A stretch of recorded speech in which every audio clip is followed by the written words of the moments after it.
Salam sejahtera utama TVS malam ini edisi 6 Mei 2021 bersama saya Sejodawi dan rakan penyampai saya. Saya Priscilla John dan ini tajuk-tajuk utama malam ini. Perkhidmatan bank bergerak buat penduduk kawasan luar bandar. Gementar dan takut, Pandalela dedahannya menyedari kemenangannya selepas dihubungi jurulatih. I am part Kayan and part Iban. Francisca Luhong bakal berentap bersama 74 jelitawan dari seluruh dunia. Penduduk di kawasan luar bandar kini boleh menikmati perkhidmatan perbankan melalui perkhidmatan bank bergerak. Ketua Menteri Datuk Petinggi Abang Johari Tunoping berkata sebagai permulaan, 4 institusi perbankan akan menawarkan perkhidmatan mereka di beberapa kawasan luar bandar. Kerajaan Sarawak telah memperuntukkan 1.6 juta ringgit untuk inisiatif perkhidmatan bank bergerak ke kawasan luar bandar Sarawak. Antara bank yang terlibat adalah Bank Simpanan Nasional, Bank Rakyat, Agrobank dan RHB Bank. Jadi saya rasa bahawa ini adalah satu pendekatan bagi kita meringankan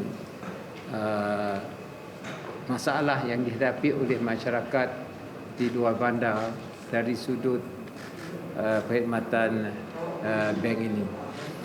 Dan saya percaya bahawa mereka ada mempunyai schedule mereka bila mereka akan pergi, time-nya bila, dan ini sudah tentu dari masa ke masa akan diberitahu oleh pihak bank-bank ini kepada masyarakat kita. Jelas Abang Johari, perkhidmatan seperti ini amat penting sekali bagi kawasan ini kerana mereka tidak mempunyai perkhidmatan perbankan.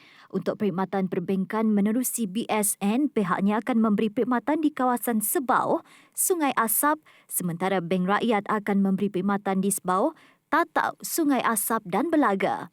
Manakala bagi RHB Bank pula, perkhidmatannya adalah di kawasan Asajaya, Sadong Jaya, Balingian, Oyak dan Igan.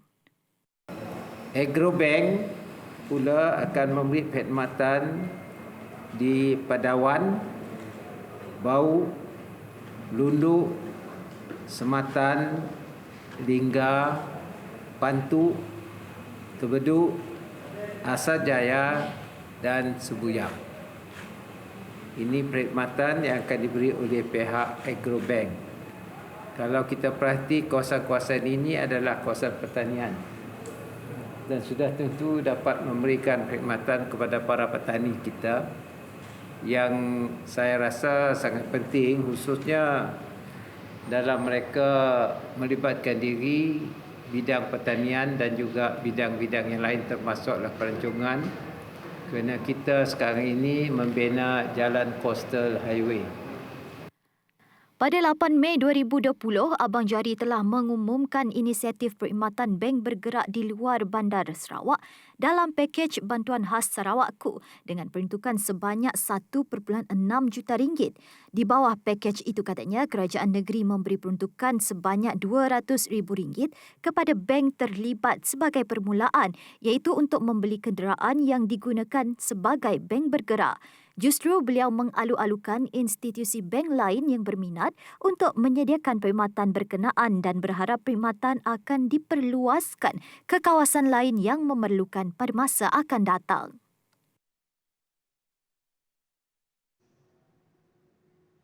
Pemenang pingat emas di Piala Dunia FINA 2021, Pandalela Rinong mendedahkan beliau tidak menyedari tentang kemenangannya apabila beliau bergegas ke tandas sebaik terjunan terakhir disebabkan terlalu gementar dan takut untuk mengetahui keputusan. Pandalela juga seakan-akan bersembunyi dalam tandas dan hanya menyedari tentang kemenangan tersebut setelah dihubungi jurulatihnya. Yang bagi tahu saya menang tu coach saya lah, Riloy. Sebab saya pun tak tengok skrin sebab saya takut nervous. Ya, saya cuma lakukan terjunan yang terakhir tu, lepas tu saya tunduk kepada juri, lepas tu saya terus pergi tandas. Jelas Ratu Terjun Negara itu, beliau telah melakukan yang terbaik namun masih tidak berpuas hati kerana baginya terjunan kali terakhir beliau tidak sebaik yang sebelumnya. Yalah, sebab saya rasa yang paling terakhir tu, yang dive paling terakhir tu tidaklah sebagus yang dive sebelum ni. Tapi coach saya cakap tak apa, sudah cukup untuk jadi juara. Saya cakap okeylah, balik nanti saya nak sambung perbaiki lagi saya punya terjunan. Macam tu saja. Bagi bapa Pandalela, Pam Anak Joheng berkata, beliau sentiasa memberi sokongan terbaik kepada anaknya. Tak kira warna pingat apa yang diperolehi. Banggalah, saya bapa dia memang banggalah dengan kejayaan dia di selama ini sebab disebabkan dia tiap-tiap dia pergi untuk pertandingan mesti ada membawa pingat pulangnya. So, saya tidak kira apa warna, memang saya bangga dengan dia lah. Apalagi yang semalam tu pingat yang tinggi lagi. Yang sama ini dia memang mau pingat tu lah. Jadi sekarang dah tercapai lah. Jadi saya bapa aja bangga sekali dengan dia. Sementara itu, Seri Paduka Baginda Yang di-Pertuan Agong Al-Sultan Abdullah Riayatuddin Al-Mustafa Billah Shah menzahirkan ucapan setinggi-tinggi tahniah kepada Pandalela di atas pencapaiannya yang cemerlang. Turut mengucapkan tahniah kepada atlet kelahiran Bau Sarawak itu, Perdana Menteri Tan Sri Muhyiddin Yassin menerusi laman rasmi Facebooknya. Kejayaan Pandalela ini telah membawa makna yang besar kepada negara. Sumbangan Pandalela meletakkan Malaysia berada di kelas teratas dalam sukan tersebut. Wakil Miss Universe Malaysia Francisca Lu Hong James bakal bersaing dengan 74 jelitawan dari seluruh dunia bagi merebut gelaran Ratu Cantik Miss Universe ke-69 di Hollywood, California, Amerika Syarikat. Pertandingan tahunan itu akan berlangsung selama 11 hari bermula 6 hingga 16 Mei yang akan disiarkan secara atas talian berbayar bermula jam 7 malam waktu Amerika Syarikat. That has earned us the freedoms we have in this country. Francisca, 25 tahun, adalah wakil Malaysia pertama daripada etnik minoriti Bumi Putra Sarawak. Itu campuran Kenyah, Kayan dan Iban yang akan berentab di pentas Miss Universe. Beliau bakal membawa harapan besar untuk melakar sejarah dan membanggakan negara sekaligus mengharumkan nama Bumi Kenyalang di mata dunia. Dibesarkan dalam komuniti orang Ulu yang cukup harmoni dan masih kaya dengan adat tradisi, selain tinggal di rumah panjang terpanjang di Malaysia di Umar Belun Leodian, Sungai Asap Belaga. This is my identity.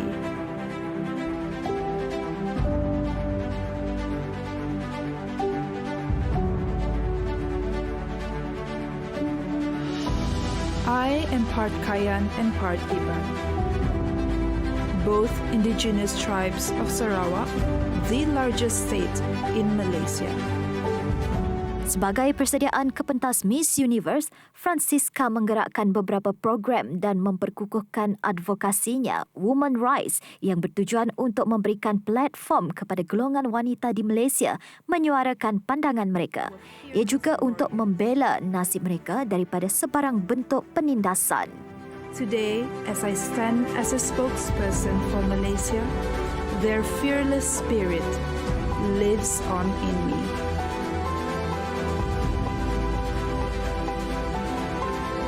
And I am proud to be Malaysia's first indigenous woman to represent my country, to represent its people, and to represent my community. Sambutan Aidilfitri kali ini mungkin lebih bermakna dan memberi sinar buat keluarga nelayan ini apabila dapat beraya di rumah baharu bagi menggantikan rumah kontena yang didiami mereka sebelum ini. Rumah baharu ini merupakan bantuan kerajaan di bawah program Rumah Sejahtera Pantai Damai di Kampung Jaya Bakti. Bagi Awang Termizi, bantuan daripada Ahli Dewan Undangan Negeri Pantai Damai ini amat bermakna buat keluarganya, terutama sekali dalam menghidupkan semula suasana yang kondusif untuk anak-anaknya yang masih lagi di bangku persekolahan. Dia ada rumah tu selesai sikit. Syukurlah bantuan di kampung karyawan yang terlibat. InsyaAllah ada rezeki lah. bagi ada rumah tok lah. Sementara itu, menurut Ahli Dewan Undangan Negeri Pantai Damai, Datuk Dr. Abdul Rahman Junaidi, rumah tersebut telah dibina dengan kos sebanyak RM52,000 dan dilengkapi dengan 3 bilik, tandas serta bilik air. Pantai Damai. Jadi ini adalah rumah yang ketiga yang telah pun kita bina dengan sempurna apabila program ini bermula pada tahun lepas. Rumah yang pertama kita bina ialah di Kampung Rampangi Pasar 1, manakala rumah yang kedua ada di Kampung Buntal, dan ini rumah yang ketiga, insya-Allah yang keempat di Kampung Temedap dan kelimanya di Kampung Rampangi, dan yang seterusnya sekiranya ada permohonan daripada masyarakat kampung. Setelah beberapa tahun tinggal di rumah yang usang dan condong, Awang Termizi, seorang nelayan dan sekeluarga, kini mendapat sinar baharu selepas menerima rumah baharu yang lebih selesa. Dalam kita bergembira, jangan dilupakan orang yang berduka. Saya Handy Gui bersama juru kamera Faitullah Morni untuk TVS. Baik, projek Jambatan Sungai Sarawak Sejingkat yang menghubungkan Tanjung Bako dan Sejingkat kini dalam proses pembinaan. Projek jambatan ini akan memakan masa selama 48 bulan dan dijangka siap pada tahun 2025 dengan tujuan untuk mengurangkan kesesakan lalu lintas sekitar Kuching, Semarahan. Menteri Muda Infrastruktur dan Pembangunan Pelabuhan Sarawak, Datuk Julaihi Narawi berkata, projek Jambatan Sungai Sarawak Sejingkat sepanjang kira-kira 1.3 km ini akan menelan belanja RM370 juta dengan kos ditanggung sepenuhnya oleh Kerajaan Sarawak. Tiap-tiap hari congestion, traffic jam dari Kuching Semarahan. Every day you can see kalau you salah timing you are caught in the traffic jam. So itu di antara sebab utama kita membina jajaran kedua ini untuk menyelesaikan masalah traffic jam yang berlaku setiap hari di antara Kuching Semarahan, which is known as the Kuching Expressway. Jambatan ini adalah jambatan single carriageway yang juga sebahagian dari jalan persisir. Dalam pada itu, Kerajaan Sarawak memandang serius dan komited untuk menaik taraf jalan persisir untuk menghubungkan sepenuhnya semua kawasan persisir Sarawak. Tambah Julaihi, Kerajaan Sarawak juga prihatin untuk membina lebih banyak jalan untuk menghubungkan kawasan pedalaman. Di mana ada kemahuan, di situ ada jalan. Satu lagi projek jambatan sedang dibina oleh Kerajaan Sarawak iaitu projek Jambatan Sungai Sarawak Sejingkat yang akan menyambung Tanjung Bako di Samarahan dan Sejingkat di Kuching. Projek jambatan ini dijangka siap pada 2025 dan dijangka akan membantu dalam mengurangkan kesesakan jalur lintas sekitar Kuching Samarahan Expressway. Laporan Kuan Taifa bersama juru kamera Aziz Soleh untuk TVS.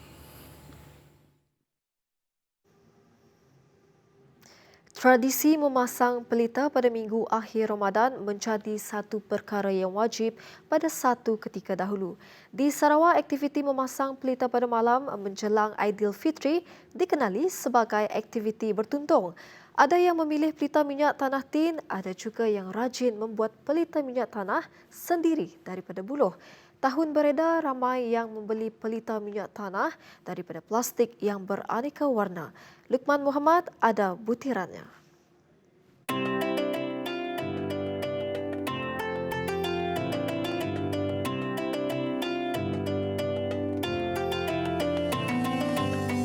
Suasana malam di kawasan yang memasang pelita minyak tanah ini memang berbeza.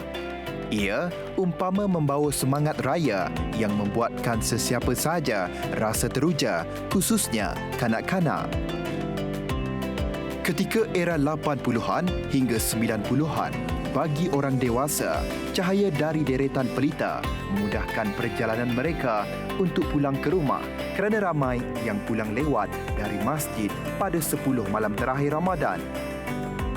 Biarpun amalan itu semakin ditelan zaman, namun masih terdapat segelintir masyarakat yang masih meneruskan tradisi itu kerana ia menyuntik aura kemeriahan sambutan Aidilfitri selain menerangi persekitaran kampung. Kampung Kude Kuching, antara kampung yang masih meneruskan tradisi bertutung ini. Apa yang menariknya, hiasan nyalaan pelita itu dilakukan di pintu masuk ke kampung tersebut.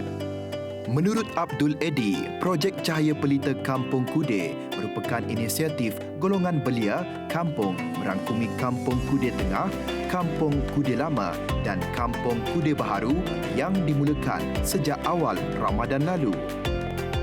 Okey, bertuntung tu susah tak dah sebab dia daripada zaman-zaman dulu mari dah dipetik oleh orang tua mari macam kita tu kita mesti ngekal orang budak-budak siapa nak ikut nak jadi kita terpaksa semua kita pasang mbak. Kita pasang mbak suadanya merasa macam ni lepas ni sebab ya kami orang si makin berita kami orang makin buluh sebab ya mau nang konsep lama nak makin buluh lah pakai sumbu. Meskipun diduga pandemik COVID-19, ianya tidak menghalang semangat mereka untuk mempertahankan budaya ini.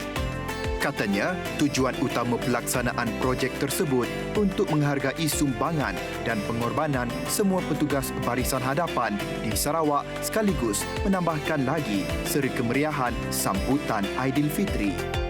Suasana raya kita walaupun kita dapat baca biasa sebelum tu nak jadi kita akan rasa adalah sikit raya tu ada hidup sikit raya lah jangan siknya terus matilah macam lampu-lampu tu kami orang cuba hidupkan lah pasti kami orang dedicate tu pelita tu semua tu untuk frontliners jadi kami orang ambil frontliners jadi menyumbangkan sumbangan tenaga pengobatan dia lah kami orang appreciate dia melalui cahaya pelita tu lah. Sebanyak 400 sumbu dan lebih 100 kaki panjang buluh digunakan. Projek cahaya pelita ini hanya membabitkan jumlah kurang daripada RM500. Setakat tu yang kami orang dah sampai 500. Tapi terima kasihlah kepada ada daripada pasal orang persendirian, ada yang demam-demam sikit. Terima kasihlah bagi kami orang untuk dengar lah, untuk support projek kami orang tu.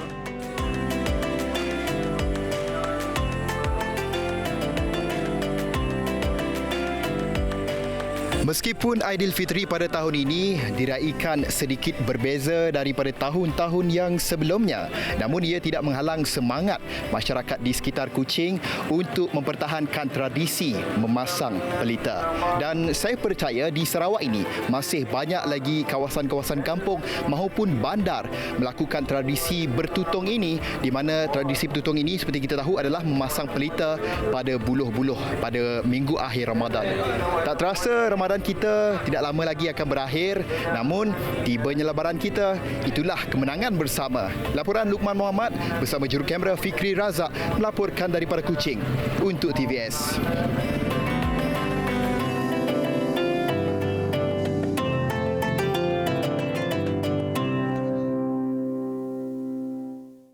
Perkembangan berikutnya, ancaman penularan COVID-19 telah mengubah gaya pembelian masyarakat di negara ini apabila semakin ramai mula beralih kepada urus niaga dalam talian termasuk membeli baju raya menjelang sambutan Aidilfitri tidak lama lagi. Siapa sangka di sebalik fenomena itu ada limpahan rezeki bagi tukang jahit seperti Dayang Hamjidah Abang Sekawi, 65 tahun dari Kampung Abang Ali Bintangor. Ikuti laporan ini. Ketika ditemui TVS, tukang jahit Dayang Hamjidah berkata, pembelian baju raya yang siap pakai atau ready to wear RTW melalui e-dagang dan pasar raya tidak menjadi halangan bagi orang ramai untuk membuat tempahan seperti biasa.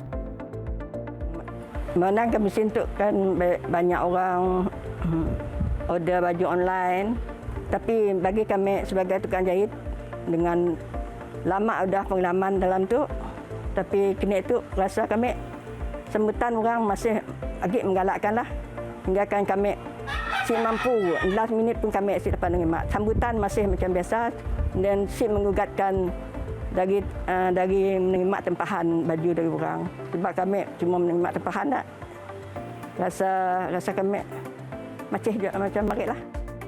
Kebiasaannya, tempahan jahitan bermula seawal Februari hingga Mac lalu. Namun penularan COVID-19 menyebabkan ramai pelanggannya membuat tempahan pada saat akhir. Keadaan itu memaksa dirinya menolak sebahagian tempahan lantaran bimbang tidak dapat menyiapkannya sebelum Lebaran. Dayang Hamjidah yang mempunyai pengalaman selama 28 tahun dalam dunia penjahitan tidak hanya terkenal dengan hasil tangan yang berkualiti tinggi tetapi juga mampu menghasilkan pelbagai fashion mengikut selera pelanggan. Pada masa yang sama, Dayang Hamjidah juga mengambil upah menjahit baju raya, kanak-kanak dan pakaian seragam di samping menyediakan khidmat sulaman dengan kadar bayaran yang sangat berpatutan. Kan pakaian anak contohnya macam baju kurung moden ataupun fashion, dua kategori yang berlainan, tapi kami semua mampu buat 2 pasang potong, jahit dan dua pasang siap dari pukul 8 pagi kami siap pukul 5 and then punya siap ya malam kami ambil ekstra masa untuk menyiapkannya lah. Macam contoh baju Melayu kami nangga. Kalau baju Melayu ya baju Melayu simple aja walaupun punya berkola kami boleh siap 3 pasang lah. Bekas guru tabika kemas ini berkata, bidang jahitan bukan bidang terpencil, sebaliknya mampu menjana pendapatan jika diusahakan dengan bersungguh-sungguh. Justru kata Dayang Hamjidah, beliau bersedia untuk berkongsi ilmu kepada sesiapa sahaja, terutamanya generasi muda yang berminat untuk mencuburi bidang itu. Sarawak pada Khamis mencatatkan 391 kes baru COVID-19 serta 5 kematian baru, manakala 398 kes baru yang telah pulih dan dibenarkan discharge dari hospital. Jawatan Kuasa Pengurusan Bencana Negeri Sarawak JPBNS dalam satu kenyataan memaklumkan daerah Sibu mencatatkan kes paling tinggi dengan 88 kes diikuti Bintulu, Miri dan Kapit. Turut dilaporkan 18 kluster telah merekodkan 69 penambahan kes baharu, manakala 58 kluster tidak merekodkan penambahan kes. Setakat ini, jumlah kluster yang masih aktif adalah sebanyak 76 kluster. Sementara itu, JPBNS telah menamatkan tempoh PKPD bagi Rumah Meteor Lubuk Pisang, Nagaga Pakan dan Rumah Dangat Sungai Kawi Bintangor Meradong. Sementara itu, Menteri Muda di Jabatan Ketua Menteri Hal Ehwal Islam dan DBKU Datuk Dr. Abdul Rahman Junaidi menyifatkan keputusan sambutan Hari Raya Aidilfitri yang disingkatkan kepada 3 hari adalah berdasarkan faktor-faktor keselamatan. Tegasnya, keputusan yang dibuat Jawatan Kuasa Pengurusan Bencana Negeri Sarawak JPBNS itu selepas mendapat pandangan Majlis Islam Sarawak MIS. Jelasnya, JPBNS juga akan mendapatkan pandangan dari semua agensi berkaitan sebelum sebarang arahan dikeluarkan. Keselamatan. Jadi kita akur dengan cadangan tersebut. Jadi kita telah pun meminda garis panduan yang telah pun disediakan yang memberi kebenaran mulanya pada 7 hari dan sekarang ni 3 hari. Jadi secara rasminya Hari Raya Aidilfitri yang akan kita raikan oleh umat Islam tidak lama lagi hanya boleh dilakukan secara berkeluarga saja, bukan secara ramai. Jawatan Kuasa Pengurusan Bencana Bahagian JPBB Sibu sekali lagi akan melakukan pengesanan kes aktif ACD di Sibu Jaya pada Sabtu berikutan peningkatan mendadak kes COVID-19 di kawasan terbabit. Penyelaras JPBB Sibu Dr. Anwar Rapai berkata, Sibu Jaya mencatatkan 48 kes positif atau 36% daripada jumlah kes di Sibu pada Rabu. Kita akan mengadakan ACD juga di Sibu Jaya pada hari Sabtu ini. Kita akan umum tempat, kemungkinan kita akan menjalankan di 2 tempat di Sibu Jaya untuk memastikan ramai yang turun. Sebab kes saya akan jelaskan bagaimana sebab apa kita lakukan dan kita 48 kes yang direkodkan di kawasan Sibu Jaya melibatkan hampir setiap zon kecuali zon Pearl Avenue, zon pusat komersial, zon kawasan kilang dan zon klinik kesihatan Sibu Jaya. Tambahnya, lokasi ACD di Sibu Jaya akan diumumkan setelah disahkan selain meminta kerjasama penduduk Sibu Jaya untuk menjalani ujian RT-PCR. Cadang supaya kita perlu adakan ACD dan saya minta hari Sabtu ini kita akan umumkan tempat supaya beramai-ramai Sibu Jaya turun sekali lagi. Kita tidak mahu Sibu Jaya jadi macam bulan 3 dulu. Ini kita minta. JPBB Sibu juga sedang mempertimbangkan untuk menjalankan ACD sekali lagi untuk zon Tongsang dan Tionghoa. Zon Tongsang mencatatkan 7 kes pada Rabu, manakala Zon Tionghoa mencatatkan 11 kes. Seramai 3 pegawai perubatan, seorang pegawai tugas am dan 35 anggota terdiri daripada paramedik, quartermaster dan pemandu telah diatur gerak ke Kapit bagi mendirikan Hospital Medan Angkatan Tentera Malaysia ATM. Markas 1 Division dalam satu kenyataan memberitahu pergerakan dari Pangkalan Udara Kuching menuju ke Sibu turut membawa bersama peralatan perubatan seperti katil, troli perubatan, set komputer, peralatan X-ray, kemah, oksigen dan penghawa dingin mudah alih serta kelengkapan lain bagi memenuhi keperluan hospital tersebut. Kumpulan perubatan itu telah berlepas pada jam 2.55 petang Khamis dan sejurus tiba di lapangan terbang Sibu, pasukan bergerak menuju ke Kapit dengan menaiki 7 buah trak 3 tan. Hospital Medan ATM ini akan didirikan di Dewan Masyarakat Melayu Kapit yang terletak kira-kira 5 km dari Hospital Kapit. Sementara itu, persepsi terhadap jenis keberkesanan vaksin COVID-19 tidak seharusnya timbul bagi mewujudkan imuniti kelompok. Perkara itu ditegaskan Timbalan Dekan Fakulti Sains dan Teknologi Sumber Universiti Malaysia Sarawak UNIMAS, Dr. Muhammad Razif Asharuddin. Katanya Kementerian Kesihatan Malaysia KKM dan Bahagian Regulatory Farmasi Negara NPRA tidak akan sewenang-wenangnya meluluskan penggunaan vaksin di negara ini jika ia tidak berkesan. Berdasarkan fakta-fakta yang ada, kita dapat lihat semua jenis vaksin ini mempunyai keberkesanan yang baik sebenarnya, efikasi yang baik. Kita setakat ini sesiapa yang telah mendapat dos suntikan yang pertama dan ada juga yang kedua, kita tidak mendengar kesan-kesan sampingan yang begitu teruk, ya. Kita tak ada mendengar lagi. Jadi bagi saya apa yang telah dilaporkan daripada pihak-pihak berkuasa dan kelulusan yang diberikan kepada vaksin ini berarti vaksin ini selamat digunakan, ya. Mereka tak sewenang-wenangnya meluluskan, ya, tanpa tujuan yang baik. Bagi saya vaksin-vaksin yang ini haruslah kita terima dengan sebaik-baiknya. Tambah Dr. Razif, peratusan keberkesanan vaksin yang diterima oleh negara juga merekodkan keberkesanan yang tinggi iaitu pada tahap 90%. Okey, perbezaan antara satu jenis vaksin dan jenis vaksin yang lain, ya. Seperti mana dia yang diwar-warkan efikasi ataupun keberkesanan, peratusan keberkesanan. Bagi saya apa yang telah dilaporkan itu keberkesanan dia semuanya tinggi sebenarnya, ya, melebihi 90%, ya. Ini berarti kalaupun orang yang dah dapat vaksin diserang oleh COVID, dia tidak akan mendapat dia bukan tak boleh diserang, dia tak boleh dijangkiti, dia boleh dijangkiti. Tetapi kesan yang dijangkit itu tidaklah seteruk mana, so macam ringan lah, begitu ringan, ya. Kita tak jangkalah dia akan menjadi satu jangkitan yang begitu teruk, ya. Jadi memang boleh berlaku jangkitan.